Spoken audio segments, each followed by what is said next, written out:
So we did part 1 on Acura Honda connectors. There's one more I failed to mention. Call that number 3. That's that guy right there. So I'm using a kind of a standard door panel popper tool. It's got a fork in it. It's a good forking tool. So you want to try and use that forking thing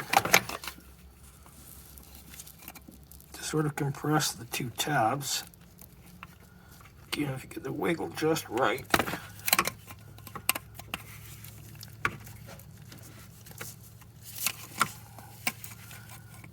Worked on the other 3. There it goes. So it'll compress those 2 tabs in the back, and out it comes.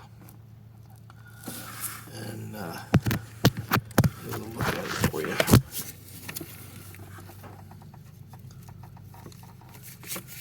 See how that thing fits it just right to push on it. Anyhow, there you go. Back to business.